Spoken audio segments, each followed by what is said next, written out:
Good evening, and welcome to the forum at the Institute of Politics. My name is Elizabeth Caputo, and I'm the chair of the Student Projects Committee here at the Institute. Before we begin our forum discussion this evening, I would like to mention some of the Institute's current programs for Harvard undergraduates.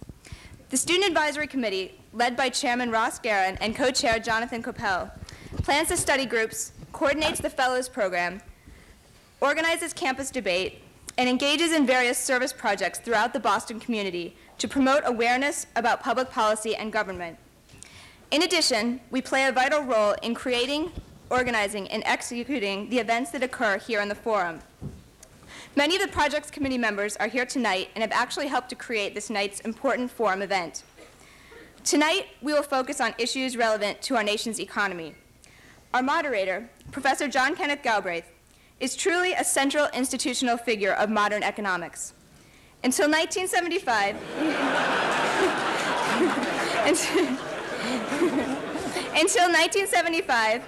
he served in the Department of Economics here at Harvard, and he's also been president of the American Economic Association.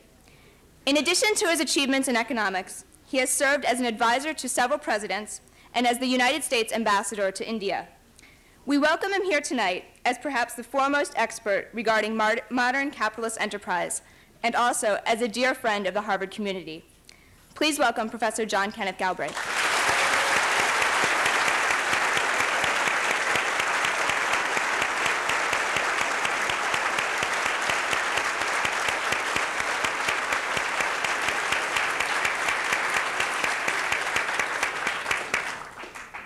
Well, thank you very much for that. Oh, of course, she's gone.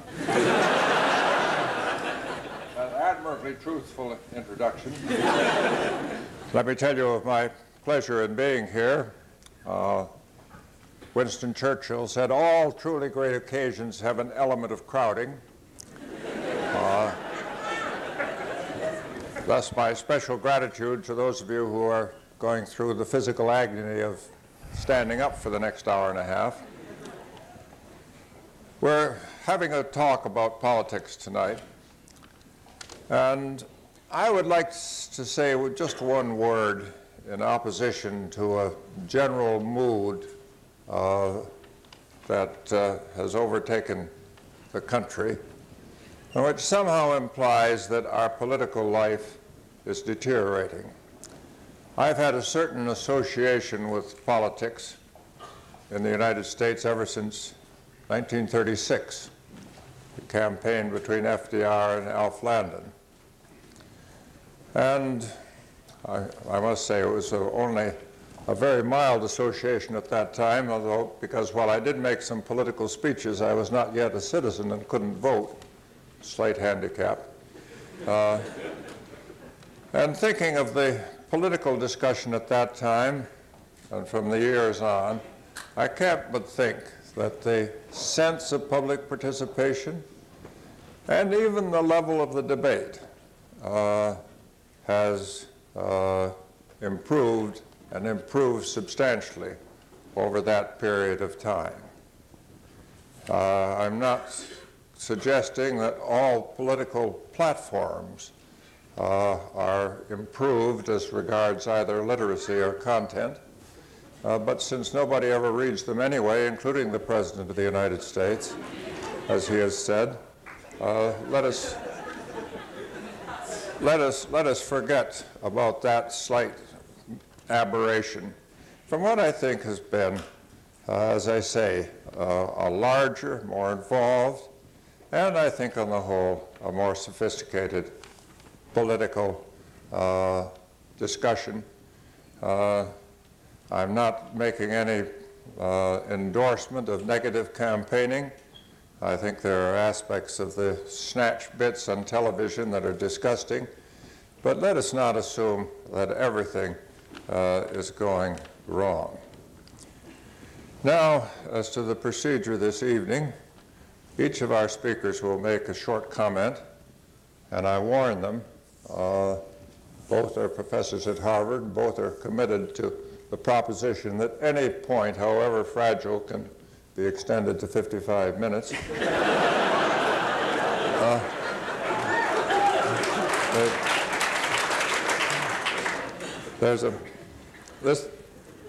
This they will each take, admitting the terrible suffering, 10 minutes, after which time I will ask them an embarrassing question or two, which they will not be able in any comfortable fashion to answer. And then the forum will be open to you. We would, on the whole, prefer questions rather than lengthy speeches. But having been for some years at Harvard, I know the uncontrollable tendency to those, too. I'm taking the speakers purely by the arbitrary issue of age.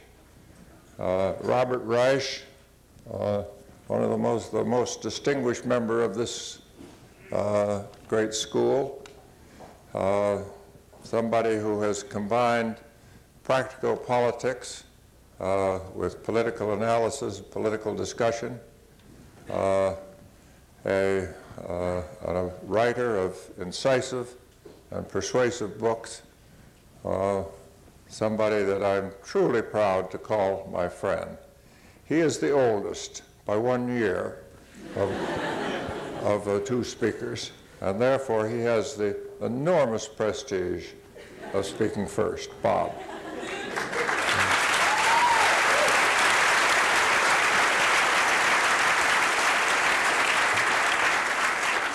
Well, thank you so much, Ken. Ken Galbraith and I operate at slightly different altitudes most of the time.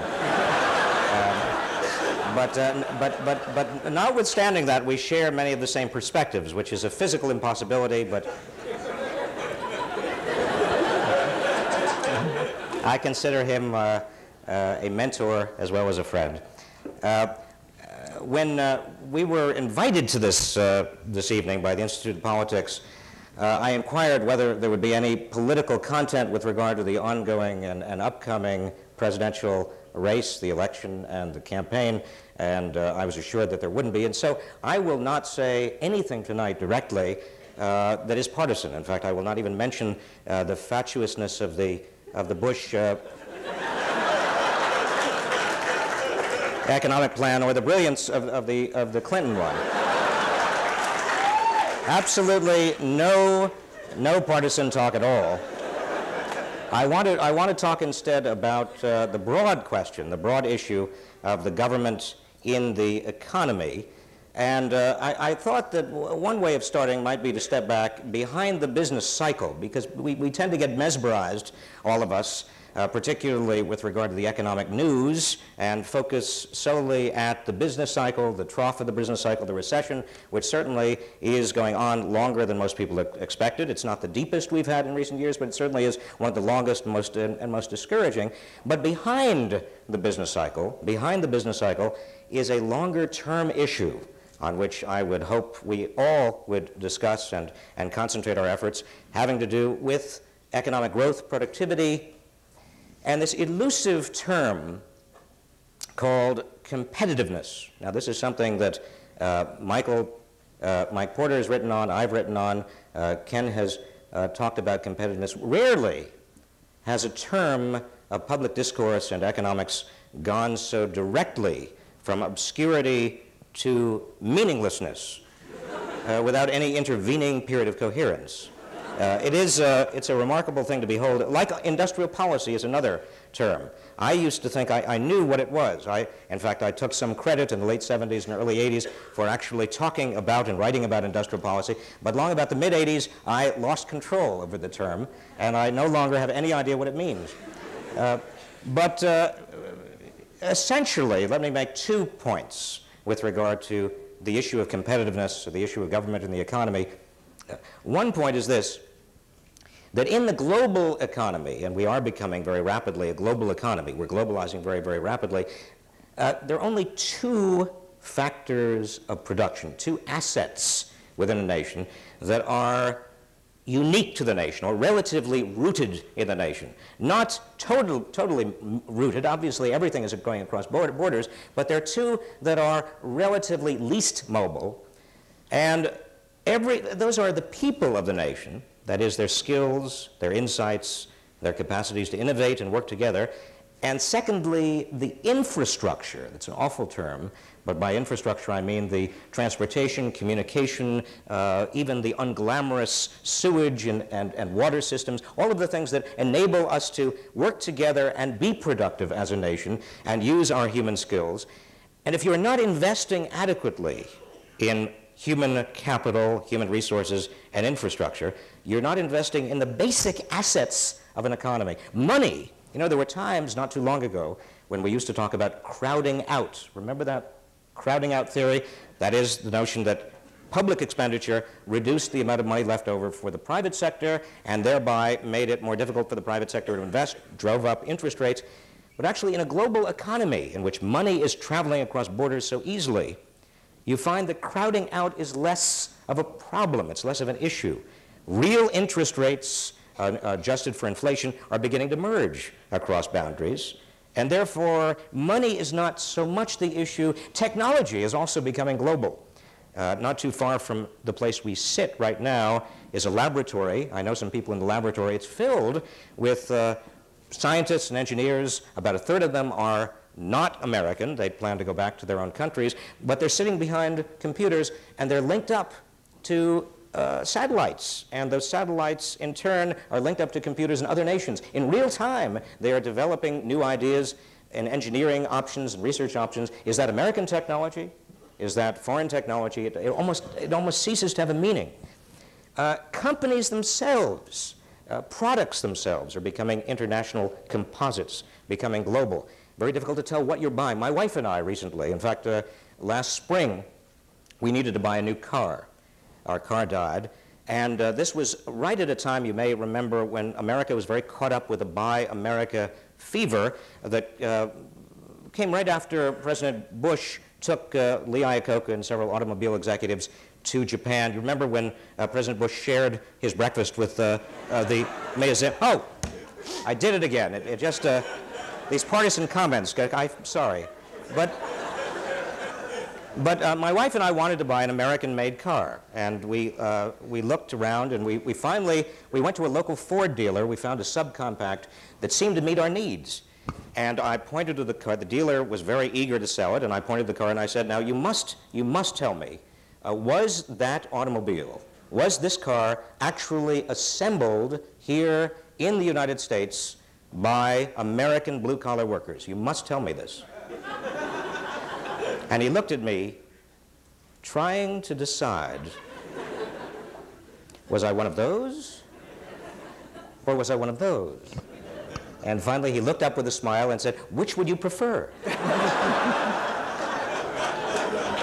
It's getting more and more difficult. This summer, I had surgery. I had orthopedic surgery. My hips were replaced with actually, it's quite an extraordinary thing. They are metal and plastic hips that I have in me. I did some investigating a few weeks ago, and I discovered that I am now partly made in Germany.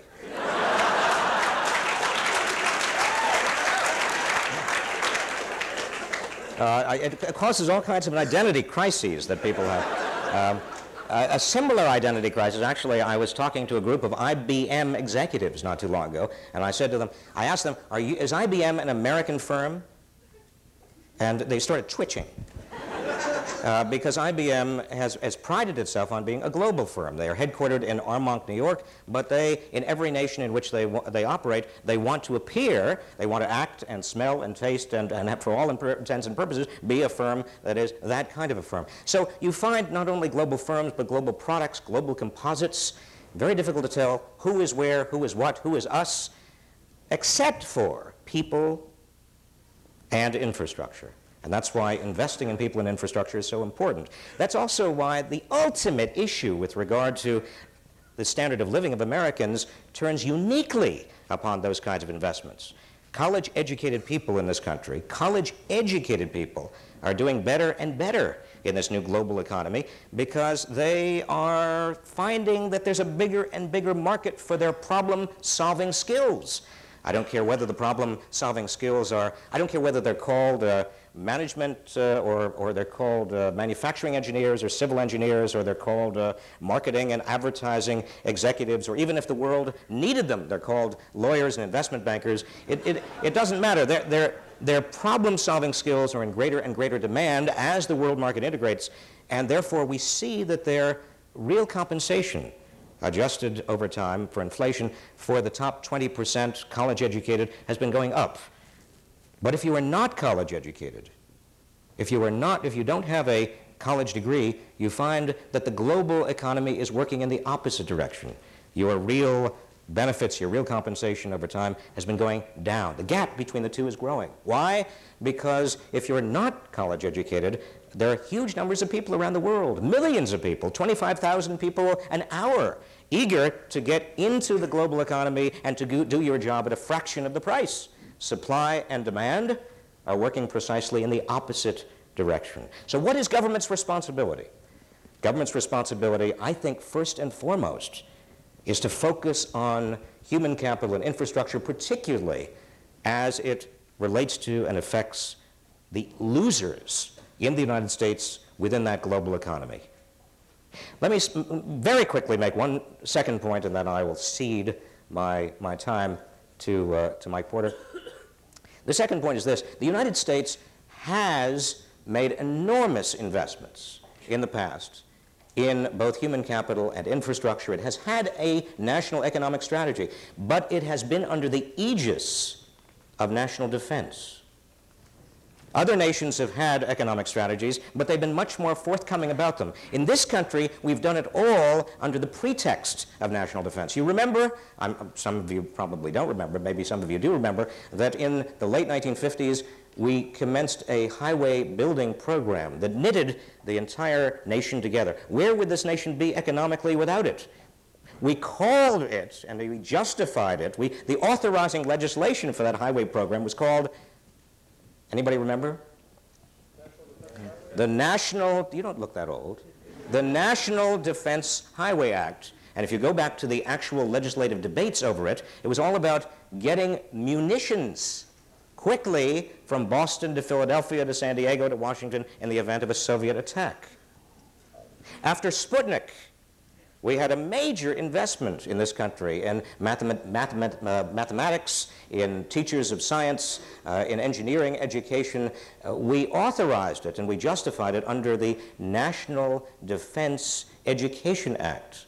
And we pretended it was all about catching up with the Soviets in space. And if you look at the new materials, the new technologies that have come out of the Defense Department over the years, technologies having to do with aerospace, telecommunications, that again follows the same general pattern. The Defense Department has been our version of MITI. Where have the most successful training programs occurred in this country for poor inner city kids or poor rural kids, giving them training to be mechanics, airline pilots, all kinds of things? They have occurred in the military. We had a GI Bill educating a whole generation of people, giving them college educations. Again, my point is that over and over and over again, if you look at the record in the post-war era, we have done this all under the aegis of national defense. But now the Cold War is over. The Soviet Union is gone. We can no longer justify this as national defense. And so the question remains not, will government have a greater role in the economy? No, the question remains, what is government's role to be? Are we going to be more strategic explicitly with regard to the investments government must make in those two unique factors of production? I will end there and look forward to your questions. Thank you.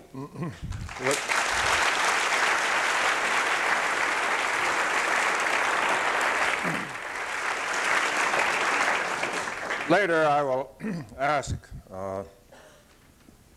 Bob Reich how he's going to vote in this election. Well, I'm also curious, Bob, as to why you don't mention this. I suppose it's this terribly urbanized society. Why don't you mention our greatest and most successful industrial policy, which is the enormous investment with enormous success that we've made over 100 years in agriculture,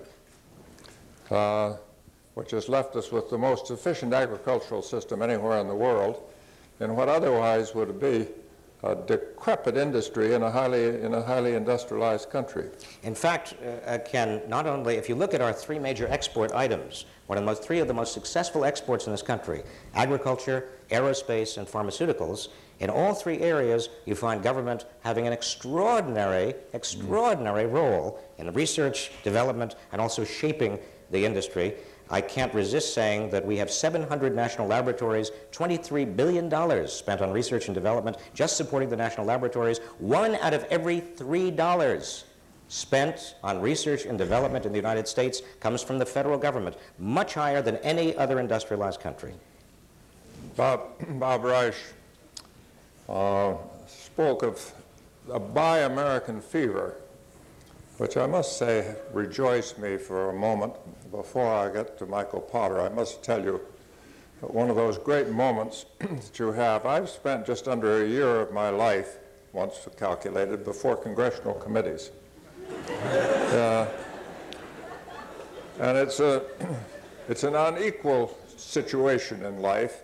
You have the congressmen all attacking or after you, you defending yourself with no way much of hitting back, but once in a while it happens.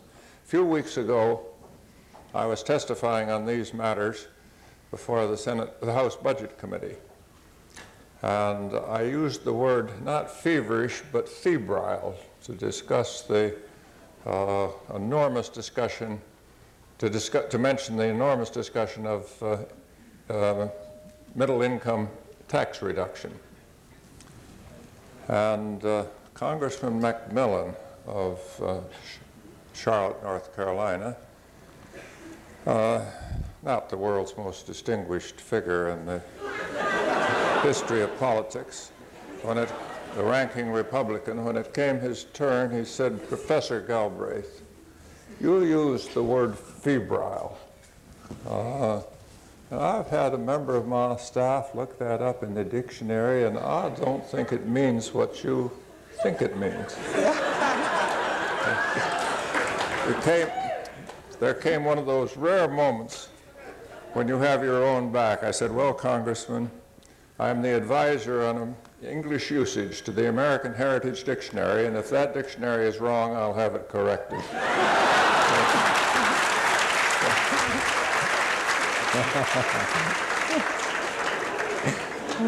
You see what a pleasure you give me when you use the word fever.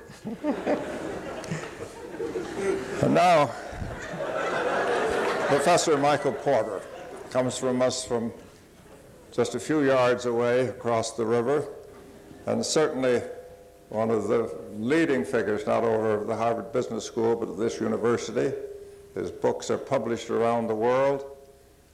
He is listened to around the world, and not least, I hasten to say, in the United States. He has given extraordinary attention and attracted extraordinary audiences for the strategic aspects of business and political performance.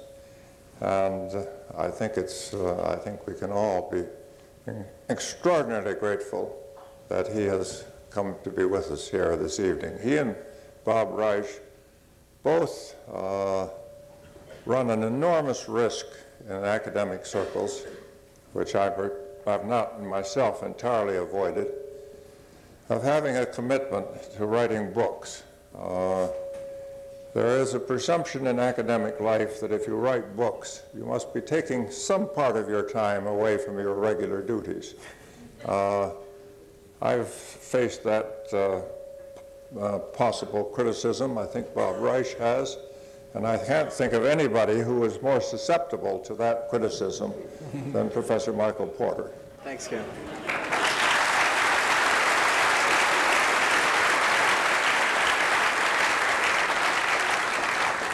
Well, I have two comments before I start, in addition to thanking Ken, you for that introduction and expressing my honor at being on the same podium with you. An old mentor and idol as an economist, which I am underneath the business school dark suit. I have two comments. The first is that at the business school we have hour and 20-minute classes, so I'm going to have an even harder time dealing with the 10-minute. The second comment is that in writing these books, the confrontation I try to make is between theory and empirical reality. And the reason it takes books to do that is that that is a task that is not susceptible to easy, tight models. With that brief introduction, I'd like to focus my remarks on the question of what is the role of government in the future of the economy.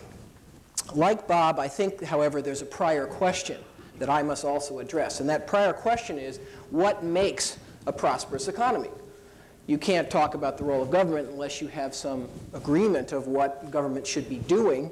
And that only can be gained if you know what doing is in creating competitiveness. Indeed, I believe that much of the debate about appropriate government policy towards the economy is really an implicit debate about the underlying model of what leads to competitiveness. There are vast differences in views about what leads to competitiveness. Some believe it's driven by economies of scale. Others believe it's driven by low cost of capital. Others believe it's driven by other things. But depending on what you believe it's driven by, one's vision of what government should do is fundamentally different. Now, let me start by saying that I agree a lot with what Bob just said, but I don't think he has it quite right.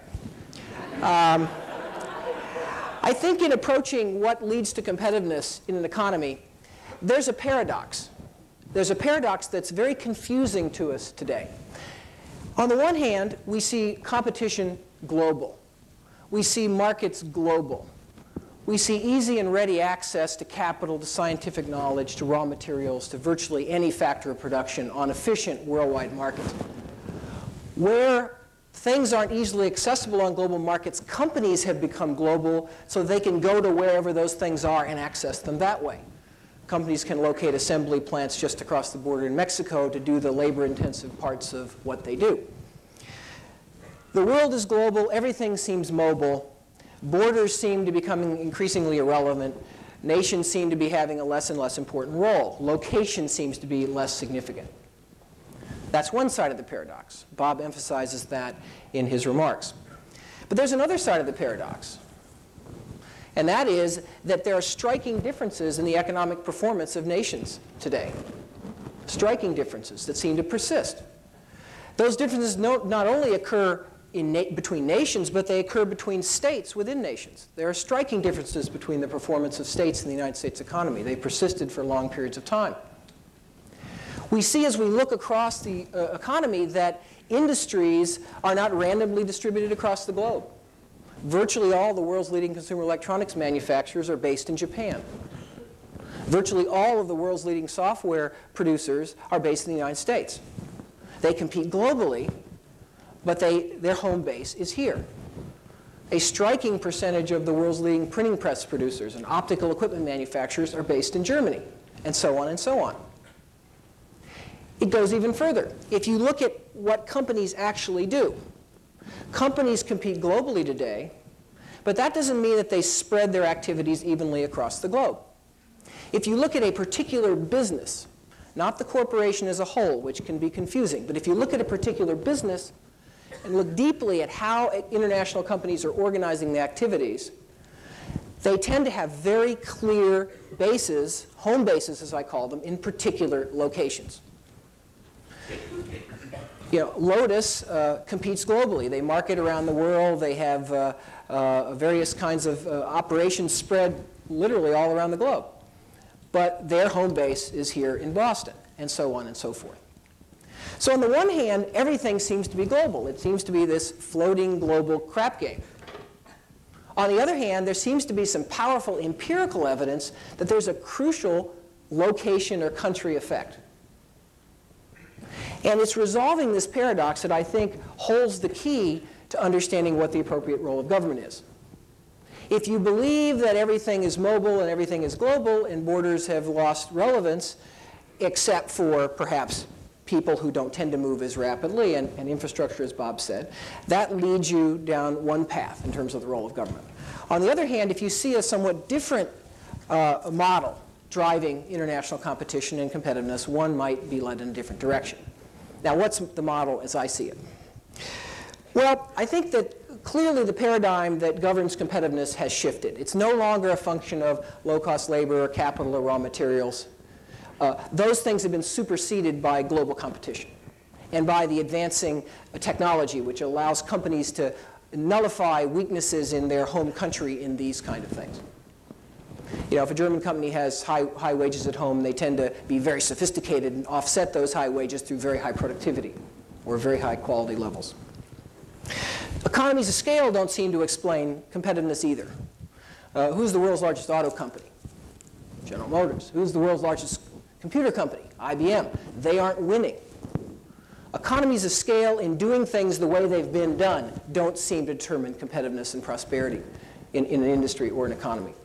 What does determine prosperity and competitiveness today is the capacity to innovate, the capacity to progress rapidly, the capacity to upgrade the sophistication of how the nation's industries are competing, apply higher levels of skill and higher levels of technology in a relentless process that never stops. It's dynamism that drives competitiveness, not static advantages. Nations are not competitive in everything today. If we look at an economy like Japan, we will see that 100 industries out of the 4,000 industries in the standard industrial classification system account for about 2/3 of all of Japanese exports. In modern international competition, the things are getting more and more specialized. Nations are winning in a relatively small number of fields where they can be very innovative and very productive, and in other areas they're satisfying their needs through trade and imports. But success is not isolated. Another striking feature of every advanced economy in the world is what I call clustering. You don't just see success in consumer electronics in Japan. You see fax machines, copiers, TV, lots of related connected products. You don't just see computers in the United States. You see software, you see databases, you see local area network companies. You see clumps of interconnected industries. That's true in France, it's true in Sweden, it's true in Britain. And it's these groups of interconnected, innovative businesses that drive productivity growth and prosperity. Now, why does that happen? Why is it that economies are able to create these competitive sectors? Well, basically, there are a number of fundamental conditions. One is the presence of very specialized skills, technology, and infrastructure. As Bob says, general purpose science, basic science, floats freely around the world. That's not an advantage. What's an advantage today is having applied, detailed expertise in a particular field. Now, why are the Dutch the world's leading exporters of cut flowers when the weather in Holland stinks? How could that be? Well, the reason is that they have 4 research institutes, maybe 5 now, that do nothing but research in that very narrow applied discipline. If you want to learn about particle physics, send somebody to MIT and read the academic journals. If you want to be at the state of the art in growing and shipping and handling cut flowers, you've got to be there. You've got to be there because you're in the network, you can interact fluidly with the local research institutes, and so forth. Competitiveness today comes from having demanding home customers. Sophisticated buyers that drive innovation, that give a nation's firms the capacity to innovate. You can't get that by having a foreign market intelligence office in Japan. Your Japanese competitors are going to know the Japanese market needs a lot better than you ever will. It's very hard for you to be competitive unless you have a critical mass of these customers at home. You've also got to have some local suppliers of the critical inputs.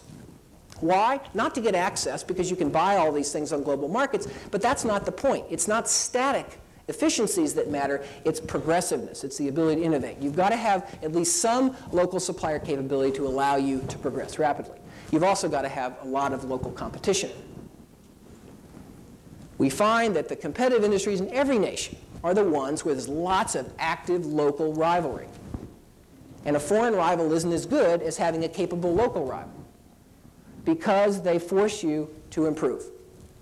Local rivals not only force you to improve, but they tend to feed the development of the supplier base, they tend to feed the development of the local specialized skill pools.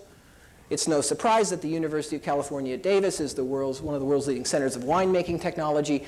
It's responding to its local competition. In this world of dynamism and innovativeness driving competitive success and economic prosperity, what's the role of government? Well, I think there are 4 fundamental roles of government in the economy. One, I think Bob has already talked about, and I think maybe if he wants to come back, he'll say he's actually talked about maybe one more. One of them is to create a large and improving supply of what I might call the general purpose inputs, or factors of production.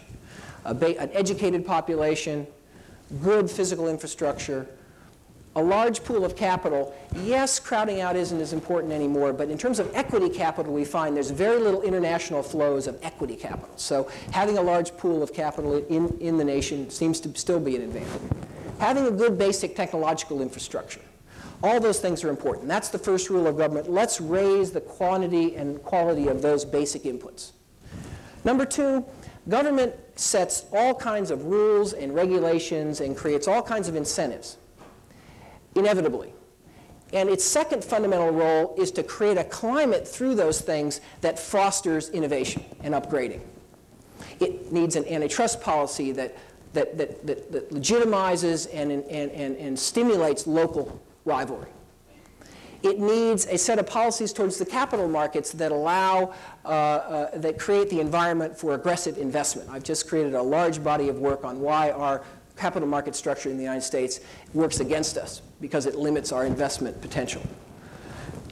Government needs to create a regulatory climate that doesn't hold back firms from innovating, but actually encourages them to innovate. We don't want to deregulate or relax regulations. We may want to make them stricter, but we want regulations that are pro-innovation, that push companies, that nudge companies towards the latest technologies.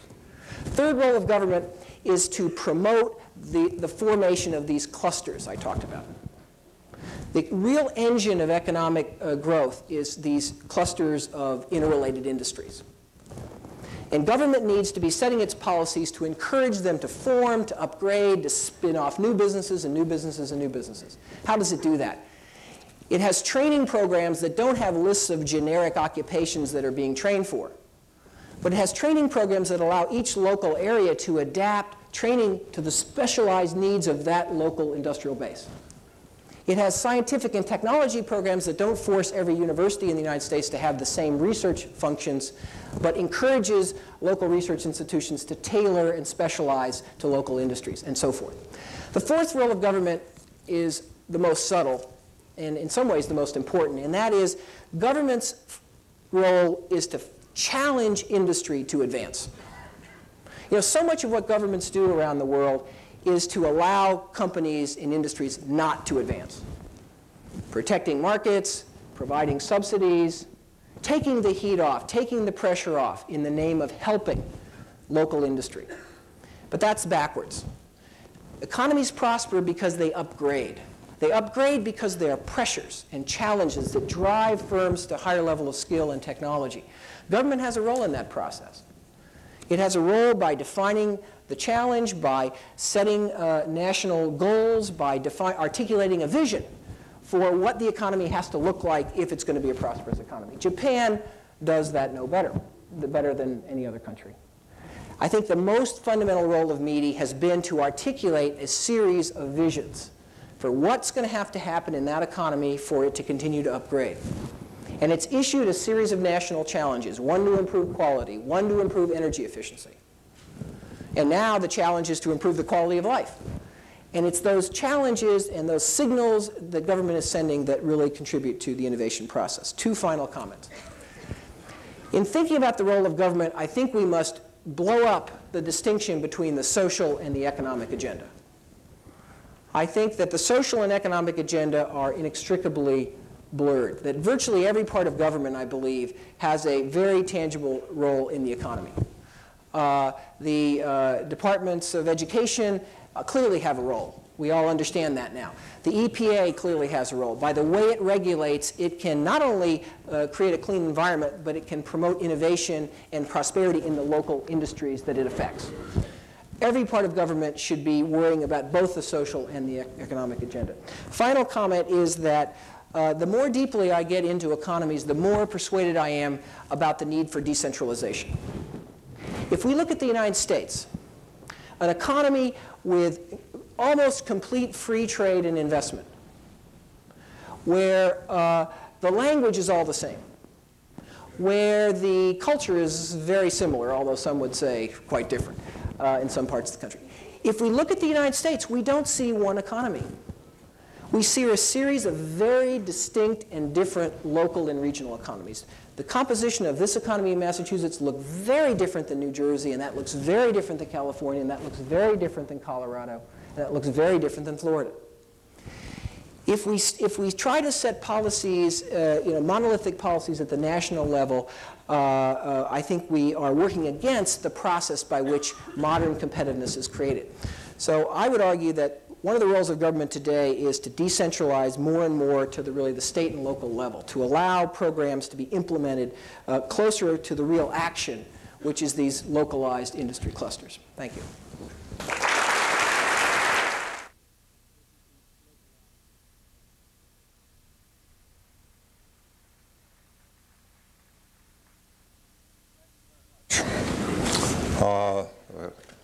Excellent and eloquent statement. Now, I have the privilege of asking the first question, which will be the same to each of the participants. One of the distinctive features of the last 2 years and several months has been a continuing stagnation, a continuing malperformance in the economy. I think there's no real doubt about that. It's accepted by both parties. Possibly, in old-fashioned terms, we have an economy that is finding its equilibrium not at high performance, but at low performance, not at full employment, or what is passed for full employment, but with substantial unemployment. So my question to each of my colleagues here is this. One, which candidate are you supporting? And second, in 1 minute or less, what would you do to correct in the course of the next few months? What would you have your candidate do to correct this equilibrium and take steps back toward full employment? Bob?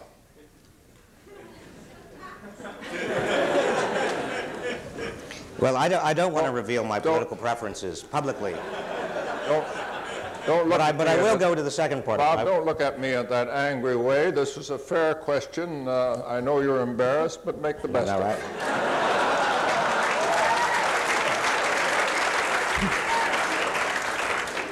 Ken has an extraordinary way of putting people on the spot, but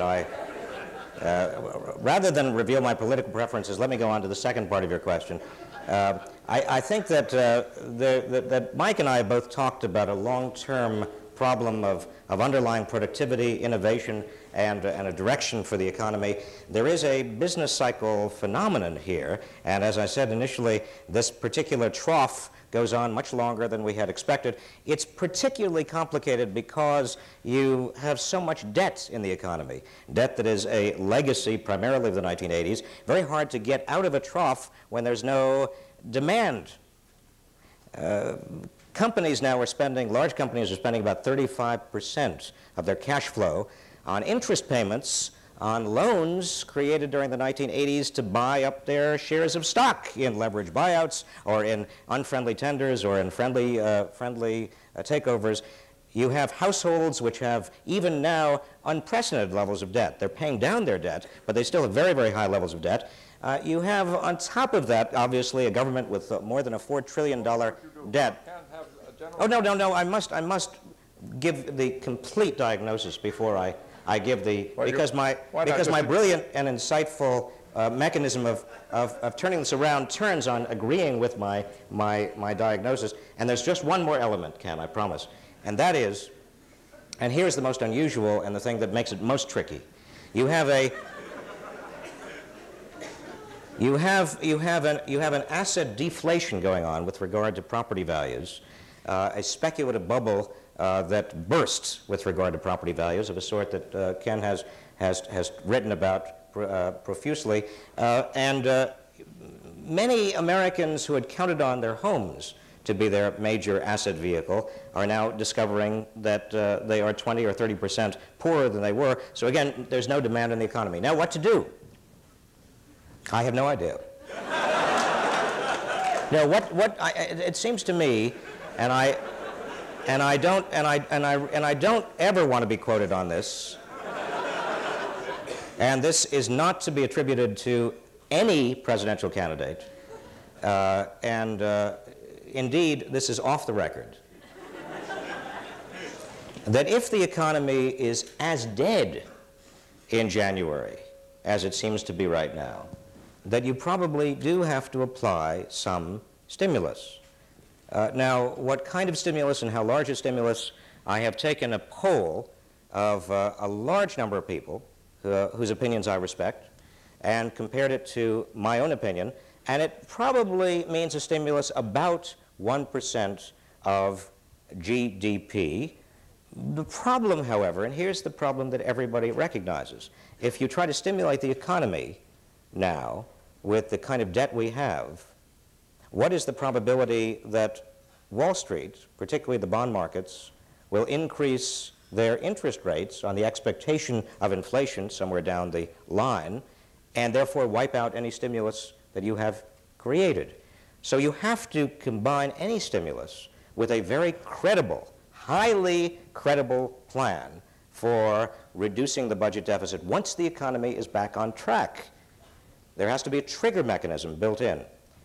Now, none of this, even if you do this well, even if you get the economy back on track, the important thing to keep in mind is that the track the economy would get back on is a track that both Mike and I agree is not a terribly healthy track. It's a track that needs to be improved upon. And I think when I have a chance later to respond to Mike, I will explain why he almost has it correct. Well, let me be a little perhaps provocative. I think the last thing we need is to apply any stimulation to our economy right now. Indeed, I think that would be a terrible error, whoever did it.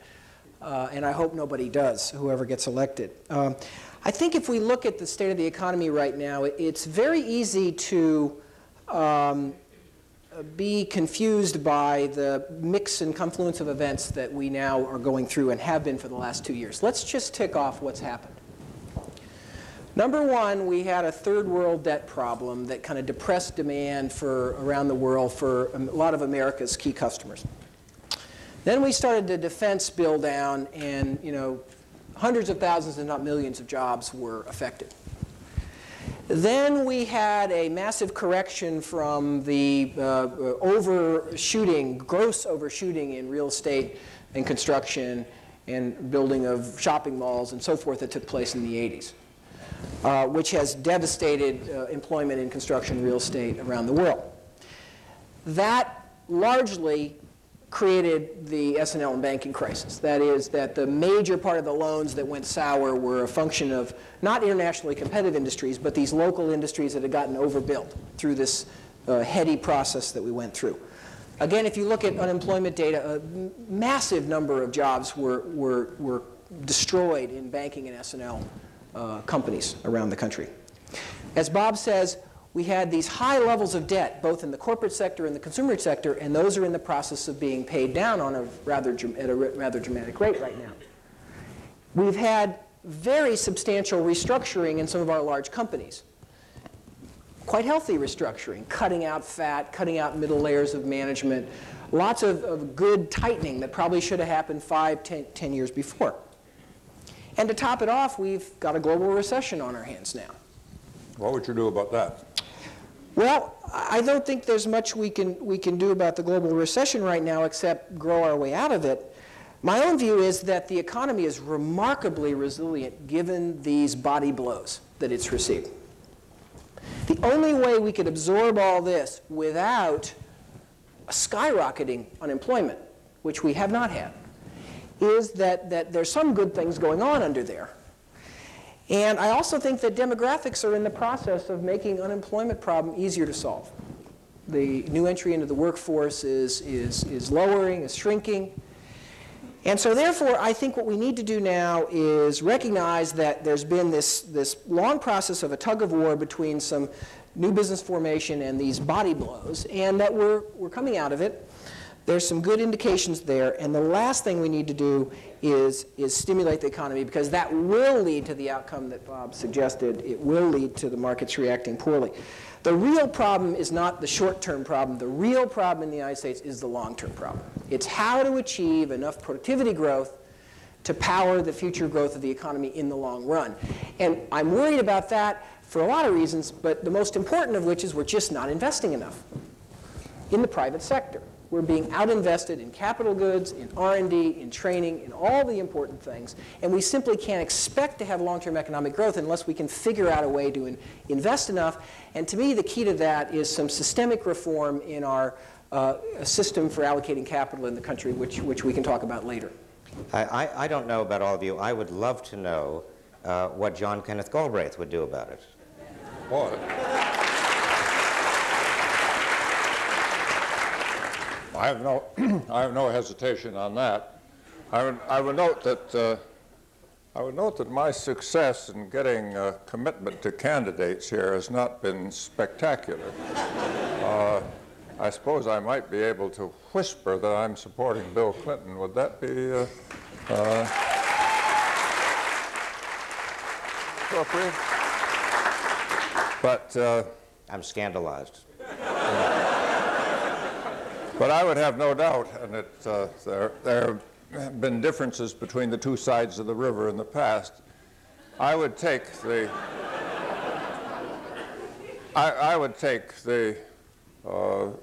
sorrow and suffering from people who are out of work, frightened of losing their jobs, feeling pressed as to a minimal standard of living, very seriously. And I would immediately launch the kind of infrastructure program that Bob Reich proposes in the longer run, putting as many people to work as quickly as possible, creating wealth, and for the time being, forgetting about the deficit. I would also combine that with substantial grants and aid to states and localities who are frightening the wits out of people with the withdrawal of essential services and the discussion that that involves. Then, when the economy revives, as I think this will in the consequence of this, and I would certainly argue for very low rates of interest while this is going on, accepting some possible increase in the long-term rates. We might have to suffer that. When the economy, I would hope that we could show the kind of discipline that we did not show in the 1980s and move to, toward or to the elimination of the deficit. But I would not try, as my good colleague here suggests, to separate the short run from the long run. I would attack the short run suffering. How's that, Bob?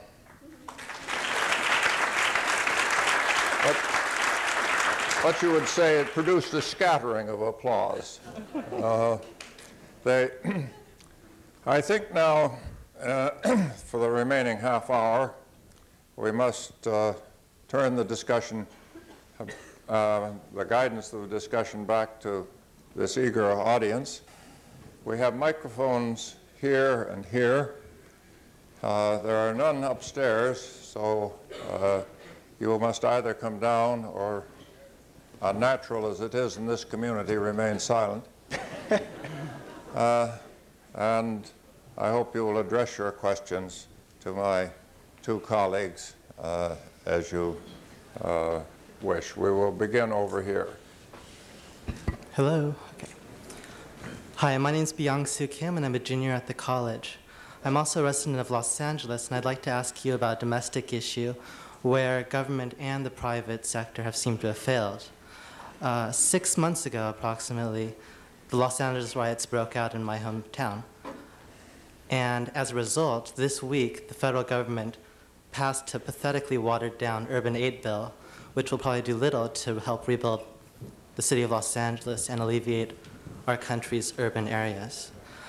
I was wondering if you could answer the following question. With state and local governments financially strapped, the federal government seemingly politically unable to act, and private businesses unwilling to invest in our neediest areas, where can residents of the urban cities turn for leadership and help? Well, I think that residents of urban areas have got to, given the way we have structured our government, have got to, at least in the short term, look to the federal government for help. And let me respectfully disagree with Mike Porter on this one. Obviously, you want a decentralized strategy to the extent that you promote economic development all over. But by the same token, you have to understand that Americans are segregating by income, geographically, more than we have ever segregated before. Zip code marketing is all the rage. Why is zip code marketing the rage? It's because Americans are living in separate communities based upon their incomes. So that if you base your strategy on localism, on local communityism, particularly with regard to the local property tax, you are going to inevitably find yourself with huge disparities in the accessibility of public services, in the per pupil expenditures on schools, in all of the kinds of investments we need to make in terms of rebuilding this nation. The federal government has a major role to play. Would you make the income tax more progressive in order to eliminate this regionalization of incomes?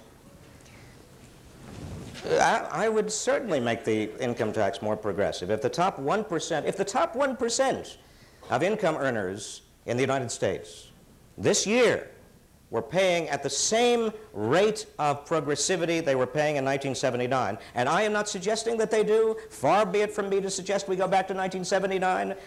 No candidate whom I even vaguely support has suggested anything of the sort. But if we went back to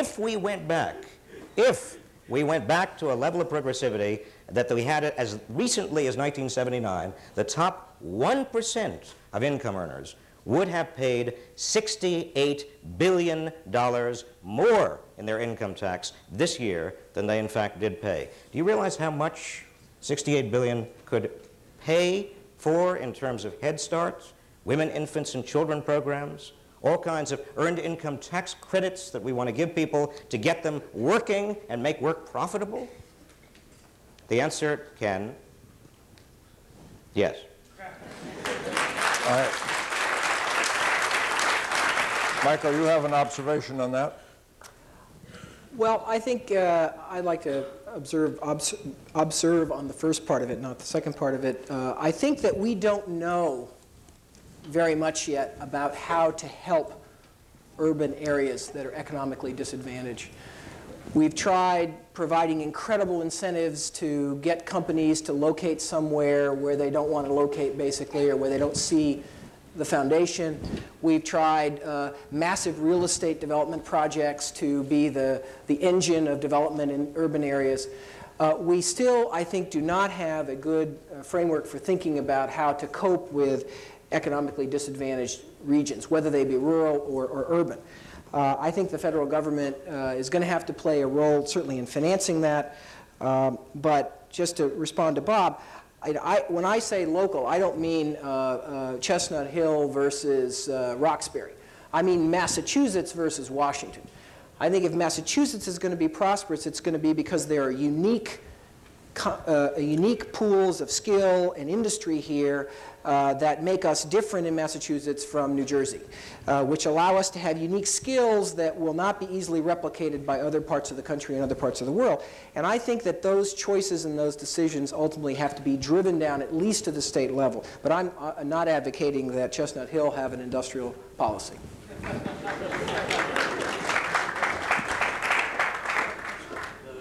The logic of Michael Porter's analysis suggests that economic decision-making should devolve from the federal government to states and localities. And I was just wondering if the same logic did not also suggest that for what decision-making remains at the federal level, it should also devolve from a presidential-based economic decision-making to a congressional-based economic decision-making. And if so, what implications does this have for the usual political arguments we hear about pork, line item vetoes, and the problem that the president, now left without an external enemy, might be left without the economy to work also. And those are the two things that we elect presidents on traditionally. Well, I guess I should start on that. I think that certainly to me, there's not a one-to-one correspondence between allowing many parts of our economic policy to be driven down and implemented at the state and local level, and having the president give up what remaining economic policy tools he, in this case, has. I think the central government has a powerful role in creating incentives, in setting rules of the game, having an antitrust policy, designing a tax code that's pro-investment. All those things, I think, need to stay at the federal level. But when it comes to decisions about what skills to train for, what technologies to develop, what kinds of infrastructure to build, I argue that those should be pushed very much down. Because today, what creates competitive success is differences, not similarities. What makes countries unique, what makes states unique, what makes companies unique is their differences in local heritage, their unique specialized skill pools, and so forth. And I think that we need to have a philosophy towards economic policy that allows those things to flourish, rather than homogenize. And there's been a great tendency in setting economic policy at the federal level to try to homogenize, to set standards that every city has to meet. I mean, you should look at training, for example. Look at training programs. Every training program in the United States government has such strict limits on what kind of skills can be delivered for what kind of recipient, that the whole system is frozen up, and we're spending $400 million in Massachusetts on training. We're not getting much for it because there's been too much definition and specificity at the federal level in terms of what should be done. So I'm just simply arguing, let's push some of that down. Let me lay down two rules. All, considering the number of people who wish to be heard, all sentences, all questions must be in 2 sentences, and all answers must be 1 sentence, or preferably yes or no. Two-sentence question. Okay, my sentence is very long, but I'm sorry.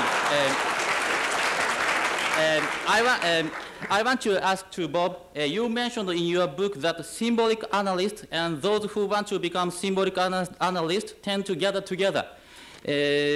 They also want to have what is called home base, as Porter said. And that's well, what is your question? Okay. My question is, does the concept of symbolic analyst include managers of manufacturing industries? And if so, are there some differences of ideas from those of Porter's? Bob? Yes or no? Yes. Now, may I have just one parenthetical sentence? Yeah. If possible, 2 sentences. Or if possible, I'll put a semicolon between the two. Actually, I think that there is more agreement between Mike and me on the question of, Mike terms it clustering, I term it zones in which you have a great deal of learning that goes on because people are in geographic proximity. And particularly this is true of people who have skills already, who have some degree of advanced training or university education. And you can see that, well, you just have to go northwest of Boston. There's I call it a symbolic analytic zone of people who are working on computer interfaces. Why are they there? Well, they're there in much the same way because they started, a couple of people started there, they created a network there, they began to get some infrastructure that was related to the kinds of intellectual capital that they were developing, period. Hi. What? Okay. Yeah, 2 2 sentences. Okay. One of the sources of innovation are our random interactions, and one of the places where this is happening is the old ARPANET, which was the defense network, which is now called the Internet. That's one of the programs that is an infrastructure program being suggested by the presidential candidates this year. Infrastructure. Now, that I submit takes away this locality argument that both of you are presenting. I don't agree with you as far as local competitiveness, because there are 2 million people who are having random interactions. That's not a question. That's your agreement. The question is for Mr. Porter: are you for or against the investment in a national computer infrastructure, and what are your reasons for your position? Michael? I think a national computer infrastructure is a good thing, but I don't think it means that innovation is borderless. I think if you look at the actual process of innovation and the history of innovations in virtually every industry, they originate from a relatively small number of locations in a particular field. And if they don't, the people who come up with something that are not there rapidly get on the airplane and come to where the center is. You can't move fiber. Oh, no more. I feel compelled to just say one thing, and that is I have a sense that we're talking a little bit past each other. I don't think that there is very much disagreement. I hope that there's not very much disagreement, that at the very least you need national investments, education, training, infrastructure, the highways. You have to have a certain minimal level of national investment if you are going to be capable of creating clusters, as Michael calls them, of innovative potential. Now, if you don't even have an economy that comes up to that minimal level, if you're not bringing your population, particularly the poorest half of your population, up to that minimum level, then all of the rest of the discussion becomes, to me, a little bit marginal or a little bit academic. I hate to use the adjective academic. Why then, Bob, if you need this infrastructure broadly defined, why not get ahead with it right now when we have idle people and idle plant and desperately need the stimulation to the economy? Why are you postponing that until some distant time when the deficit is paid off? No, I would like to start with at least a $50 billion a year infrastructure and education and training program. $50 billion. Which would not include already the $20 billion that's committed under the new Highway Act. So that would be a $70 billion infrastructure program and education and training program in year number one. So I'm happy to do it, Ken. The real question is to what extent you are going to stimulate by going into debt by doing it, and that's the issue that may separate the three of us. I think that my sense is that, Mike, you don't want to go into debt at all. I am willing to go in a little bit of debt, and Ken, you are highly profligate. Well, I certainly have the feeling I'm making progress with you. The next question, and I sense that these questions might be more directly related to the election next Tuesday. Well, part of the election. Would the three of you... I sense a certain measure of academic evasion of the main issue of which we're discussing tonight. So get right on to the sort of hard politics of the issue, will you? Very simply, would the three of you comment on Proposition 3 in terms of government intervention and so on, what you think should be done, should not be done, whatever? No.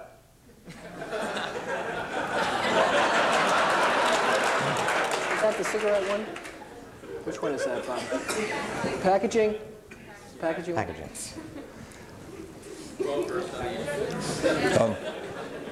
What is Proposition 3, and develop your point? Sorry, Proposition 3 is the ballot question for the state of Massachusetts as to whether the government should impose recycling standards on the packaging industry or not. Are you in favor? Well, to the extent that I understand Proposition 3, and here again, please don't quote me. Yeah, the government should impose recycling standards, yes, because just in terms of the simplest analysis of what we would call here at the Kennedy School, I'm almost embarrassed to say it, negative externalities. You do have to have some sort of mechanism to make sure that, that industry and consumers respond to what would otherwise be a phenomenon that nobody would have to pay for. I intend to vote for Proposition 3, and not only can you quote me, but I will quote Reich, too.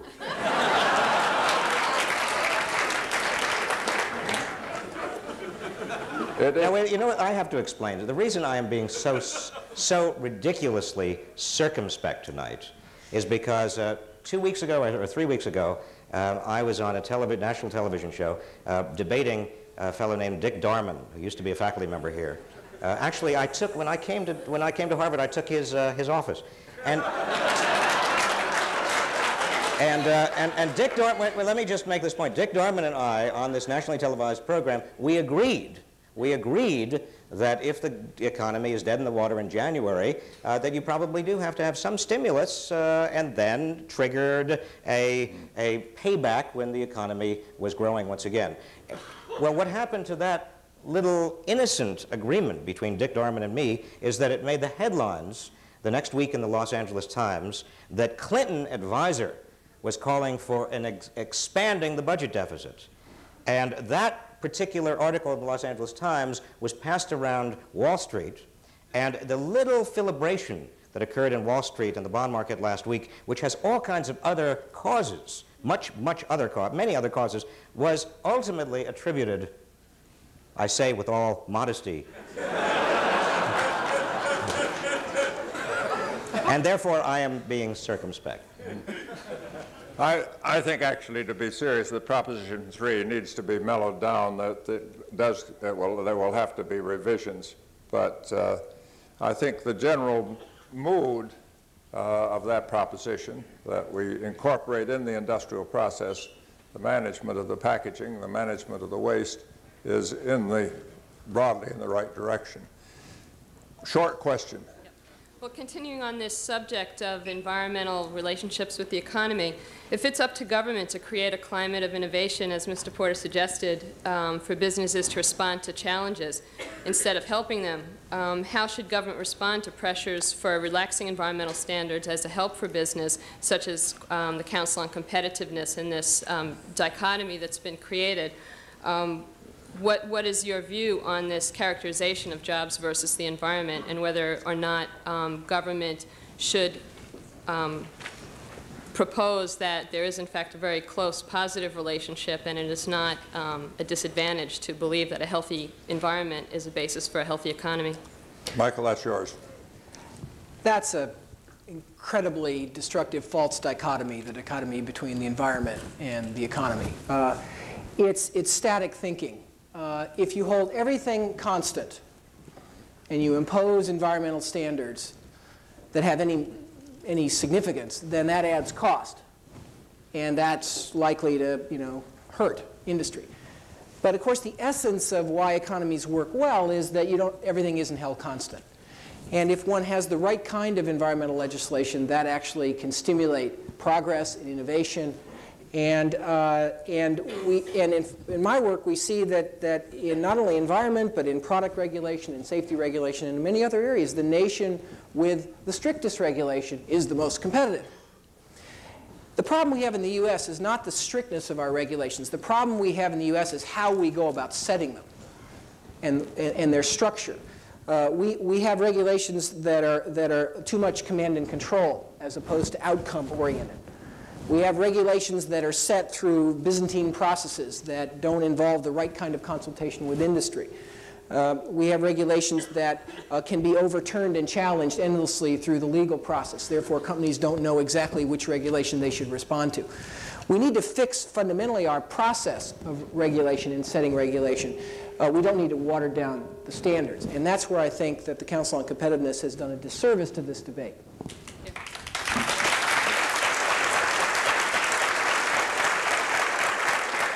Good evening. Both of you have stressed the importance of investment in the economy today. I have a simple yes-no question.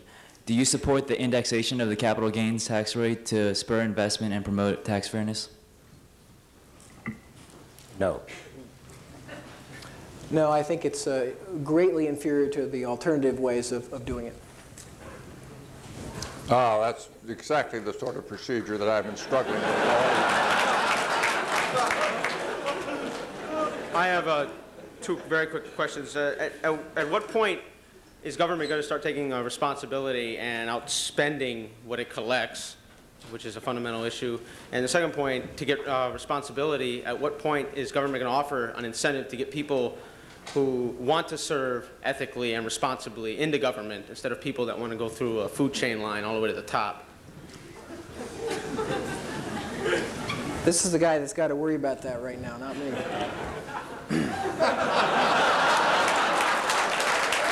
That meant the ethics rules and the complexity of that and the disincentive effects of that. Since I'm not an advisor to a candidate, I thought Bob would be focusing on those issues now. Bob? Well, could you repeat the question? At what point is government going to take its responsibility and not outspend what it receives as a bare minimum? I'm being facetious. It seems to me that borrowing from the future, in order to invest in the future, that is, if we were borrowing from the future in terms of, in order to invest in new highways and bridges and education and training and all the things we've been talking about, is quite appropriate, and it can be defended very easily. Borrowing from the future to maintain present living standards, the health and safety of people living right now, is an entirely different thing. And unfortunately, when we talk about the budget deficit, we tend not to understand that the issue is not the budget deficit per se, it's what we're doing with the borrowing. In the late 19th century, the United States was much more dependent on foreigners, much more indebted than we are today as a percentage of national product. But in those days, we took the borrowing and we invested in roads and bridges and canals and railroads and telegraphs and all kinds of things that made us much more productive, so that by the early years of the 20th century, we could pay off that debt very easily. The problem right now is that we are borrowing from the future and we are not investing those borrowings, either the public sector nor the private sector. I would urge, therefore, that we have a capital budget, we have an investment budget, separate operating from investment expenditures. I was picking up on the second question, which was that I think today we've configured our system so that people normal people don't want to work in government, and they don't want to work in. Good point.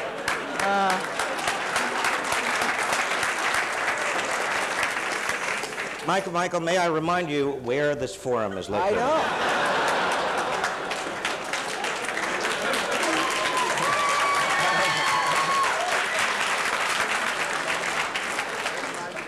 There's so many, there's such a price to pay. There's the need to liquidate one's life to go into government. There's all kinds of standards and rules, and the process is so intrusive and so destructive to people's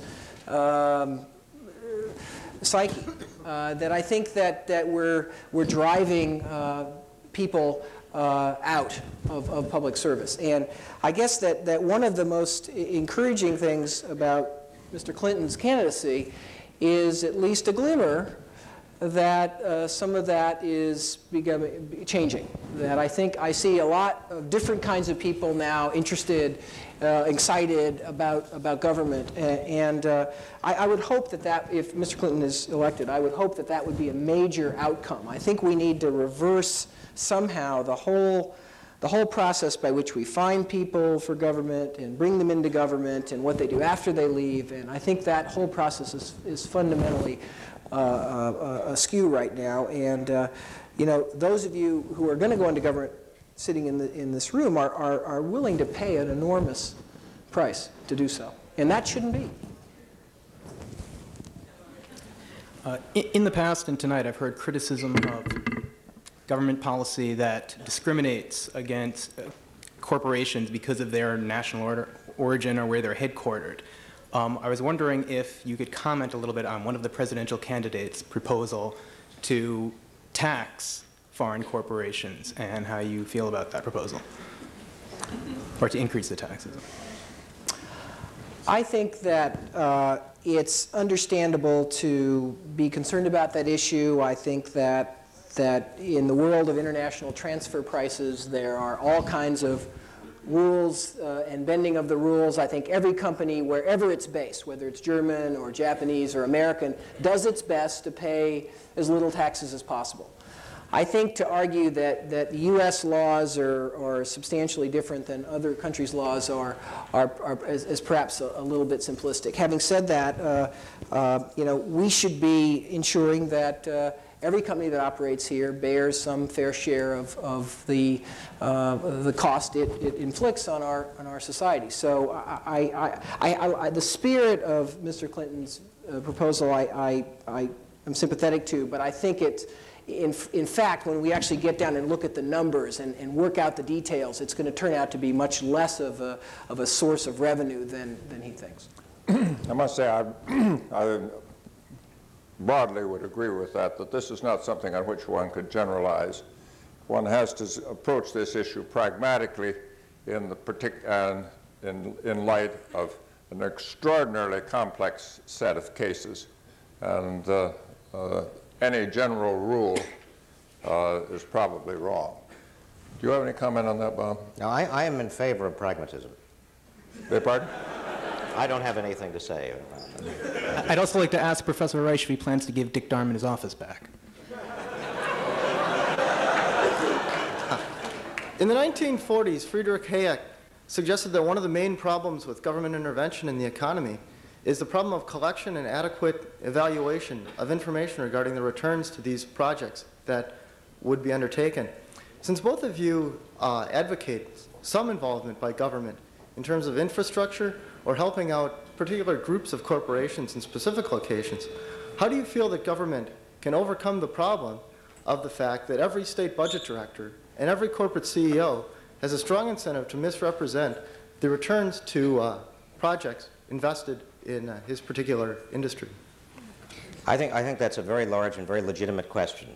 Returns to public investment are very, very difficult to measure. There are all kinds of opportunities for manipulation of the data. All we know is that in rough magnitude, on the basis of studies that have been done over the last 15 years, particularly as the percentage of GNP applied to infrastructure, to primary and secondary education and also to training has declined, we know that the magnitudes of the returns to those kinds of investments, if they're done well, are quite large. We don't know, A, exactly what they are. We do know also that it's extremely difficult to measure, and they are easily manipulated. If you're asking me for a mechanism to avoid such manipulations, I simply don't have one. The principle, though, ought to be that wherever possible, you should invest in things through incentives rather than simply give money. You should require people to earn profit to get the incentives. You should require them to put up some of the money to get the incentives. You need to build into the system as many checks as possible to kind of reality test the productivity and outcome of whatever program it is that you're trying to put in place. Yeah, if I could say just one more thing, Mike, I completely agree with that. And with regard to the subsidies, research and development subsidies, the government is already providing. As I said before, the United States government, relative to other governments, is providing much, much more research and development funding than anyone else. But here, too, Mike's point is very applicable. You want the private sector to put up some of the money. You want to, maybe it's matching grants. You want to make sure that you are requiring the private sector to show that that the public is at least responding to the direction, the broad direction in which the market seems to be moving.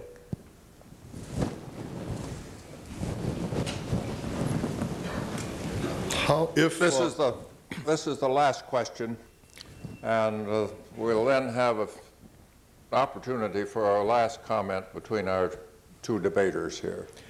If Governor Bill Clinton wins the election next Tuesday, how fierce and how powerful do you anticipate the pressure will be on the new administration by the financial market and other sources to abandon or compromise away some of the progressive stands that the governor has taken in favor of the Tsongas-Rudman-Perot stand of deficit reduction to the virtual exclusion of everything else, and what potential dangers might lie in place for the new administration in compromising in that direction? Financial markets have proven themselves not always extremely smart, but they are not stupid. If they see an administration that is beginning to take measures that improves the economy generally, the financial markets will be fine. There is some trepidation, understandably, because particularly many of the bond traders, in average age of 35, 36, 37, they have not actually in their adult lives been working under a democratic or while there is a democratic administration. Obviously, there's going to be an initial trepidation until they adjust to the splendid reality and also the economic, the extraordinary economic development and growth that they'll find underneath the administration. But let me just say one final thing in that way. Should there be a democratic administration, I expect that consumer confidence, which has been very, very low for very, very long, may well turn up. Because don't forget, economics is not a physical science. Economics is, at best, a social science. We're in the realm of social psychology. And consumer confidence, like the confidence of any of us, responds inevitably, I think, to the sign of a vigorous, fairly young team at the top and the possibility of getting out of the gridlock the government has been in for so long. You notice the caution that pervades some of this discussion. My distinguished colleague has said, should there be a Clinton administration? My strong instinct, Bob, is to say when there is a Clinton administration. Would you be willing to accept that difference in expression? My great-grandparents came over here from Russia. They were Jewish, and whenever they dared say anything they hoped to occur, there was always the possibility that the Cossacks would come over the hill. Therefore, my heritage prevents me.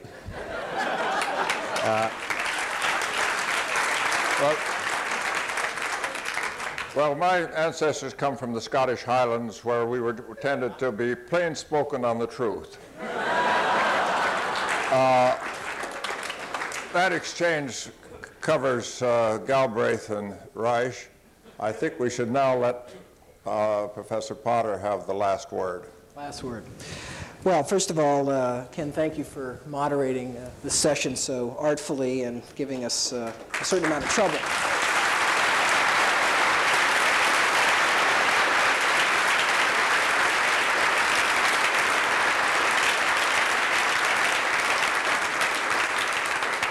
I wish we had more time to listen to you, and Bob and I could just sit quietly. Number two, forgive me, Kennedy schoolers, for threatening your livelihoods by talking about government. Having said that, there was hopefully a genuine plea underlying there that I hope we can do something about. Just a few final comments, focusing on maybe some of the differences between Bob and I and the similarities. I think at the core level, there is an emerging consensus about competitiveness. What it means. It means productivity. It means the capacity to generate a lot of output per day of work, per dollar of capital invested. There, I think, is a lot of consensus that what drives productivity is the capacity to apply high levels of skill and innovative thinking to work. I think what the disagreement is just what are the underlying ingredients. I think I agree with Bob. There has to be a minimum standard of education and infrastructure. But my point actually is that that's a necessary but not sufficient condition. Even if we have a good education system, and even if we have good roads, that's going to make us like Korea and Taiwan and Japan and Sweden and France and lots of other countries. So my point is we have to think to go beyond just these elements, as wonderful it is to contemplate that.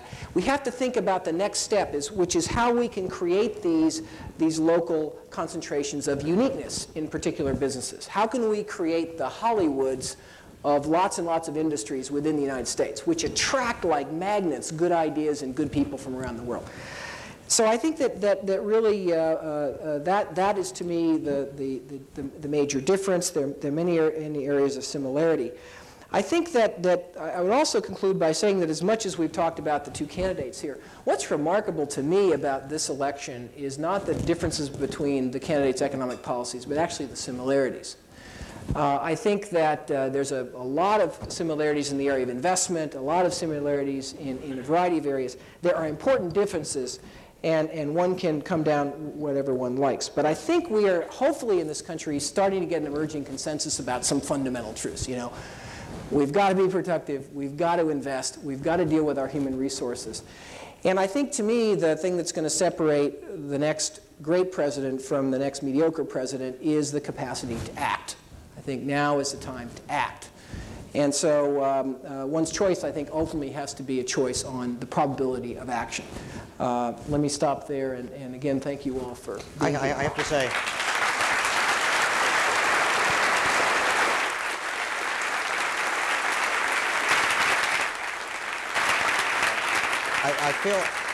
I have to say one thing, not only thanks to Ken Galbraith, who comes to the Kennedy School whenever we ask, we just call him and he is here, but also I want to thank the other gentlemen on this podium. Often more than the Charles River seems to separate these two institutions, and Mike Porter, thanks so much for joining us. Really.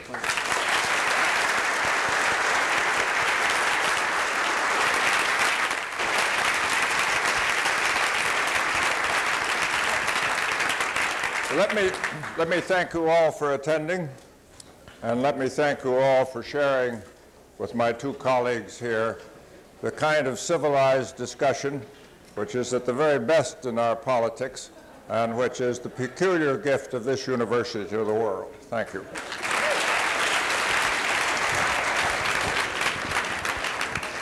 I thought you were going to endorse there in the last sentence. Almost. Thank you very much.